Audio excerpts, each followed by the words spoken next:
Assalamualaikum, halo semua. Perkenalkan saya Syawa Fitri Rahayu dari Prodi PGAC kelas A dengan NIM 2486 2060668. Pada kesempatan video kali ini saya akan mempresentasikan hasil kelima proyek agama saya yang berjudul. Oke, langsung saja kita masuk ke videonya. Let's go. Pada proyek pertama ini membahas tentang konsep agama dan manusia dalam perspektif teologis, filosofis, dan sosiologis. Manusia diciptakan dari tanah yang diberi ruh oleh Allah, yang menunjukkan bahwa manusia memiliki kedudukan yang lebih tinggi daripada makhluk lainnya. Tujuan penciptaan manusia dalam Islam adalah untuk beribadah kepada Allah seperti yang sudah tercantum dalam Al-Quran Surat Ad-Dariyah ayat 56.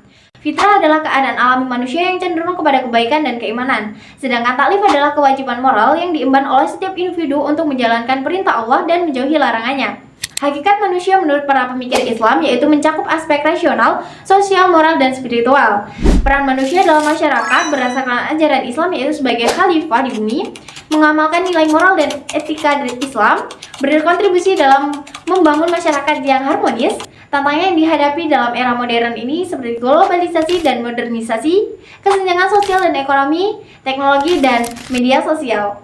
Pada proyek kedua ini membahas tentang sumber-sumber hukum Islam dan peranannya dalam kehidupan sehari-hari. Yang pertama, Al-Quran adalah kitab suci umat Islam yang dianggap sebagai wahyu langsung dari Allah kepada Nabi Muhammad. Satu ayat yang menjadi dasar hukum yaitu ayat tentang keadilan, surat An-Nisa ayat 4, ayat tentang larangan riba, surat Al-Baqarah ayat 2. Selanjutnya, sunnah adalah semua perkataan, perbuatan, dan persetujuan Nabi Muhammad yang dapat dijadikan contoh. Jenis sunnah yaitu sunnah qauliyah, sunnah fiqhiyah, dan sunnah taririyah. Selanjutnya, ijma konsensus, kesepakatan para ulama mengenai suatu masalah hukum setelah Nabi Muhammad. Pentingnya konsensus para ulama ini terletak pada kemampuannya untuk menciptakan kesatuan dalam penafsiran hukum Islam. Adapun contoh penggunaan ijma dalam hukum yaitu hukum waris, hukum sholat, hukum puasa Ramadan, hukum zakat, dan hukum keluarga. Yang keempat, kias analogi adalah suatu penalaran analogis dalam hukum Islam yang digunakan untuk menetapkan hukum baru atas hukum-hukum yang telah ada dalam Al-Quran atau hadis. Yang kelima, sumber sekunder, yaitu ada fatwa, ijtihad, dan maslahah. Adapun perbedaan interpretasi hukum di berbagai mazhab, yaitu ada mazhab Hanafi, mazhab Maliki, mazhab Syafi'i, dan mazhab Hanbali. Pada proyek ketiga ini ditugaskan untuk membuat jurnal refleksi tentang keimanan dan ketakwaan, di mana saya menggunakan sistem 4P, peristiwa, perasaan, pembelajaran, dan penerapan. Seperti studi kasus yang baru ini saya alami, dari studi kasus di samping ini memberikan saya pelajaran penting tentang memahami perasaan orang lain. Dari studi kasus di samping, teman yang membuat desain merasa dihina dan tidak dihargai. Sebagai seorang mahasiswa, seharusnya kita harus memberikan rasa empati dan berpikir sebelum memberikan komentar baik negatif maupun positif kepada orang lain ataupun teman kita. Karena kata-kata sangatlah berpengaruh. Ketika situasi sudah tegang, meminta maaf itu adalah langkah yang baik, tetapi harus dilakukan dengan tulus. Jangan malah memberikan kata imbuhan, candaan, karena tidak semua orang bisa menerima kata candaan tersebut, apalagi dalam situasi tersebut.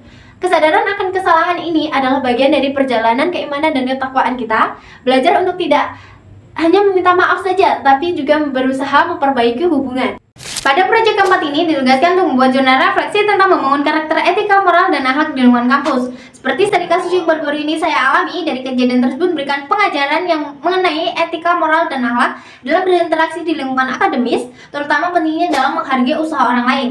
Jika ada teman yang sedang berpresentasi, sebaiknya kita memperhatikan, jangan malah asik sendiri bahkan sampai bermain HP. Dan jika dosen sudah memberikan teguran, berarti menunjukkan adanya norma dan nilai yang harus kita junjung tinggi di dalam kelas. Sebagai seorang mahasiswa, kita harus memiliki akhlak yang baik, saling menghormati dan saling mendukung satu sama lain. Dengan saling mendukung dan menghormati satu sama lain, kita dapat menciptakan lingkungan belajar yang lebih baik dan produktif. Penerapan yang mungkin akan saya lakukan yaitu menjadi pendengar yang baik. Saya akan lebih menghargai kerja keras teman-teman saya, baik dari mempresentasikan bahkan atau memberikan ide dan mengajak teman-teman untuk lebih menghormati satu sama lain. Dan berikut ini adalah poster yang sudah saya buat mengenai nilai-nilai etika, moral, dan akhlak dari lingkungan kampus.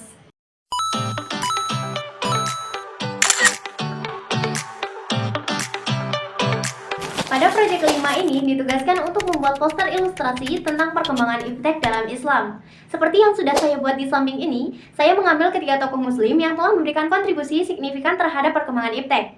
Ada Al-Farabi, sang ahli logika, Al-Batani, sang ahli astronomi dan matematikawan, dan Maryam Al-Ijliyah, seorang pembuat astrolog.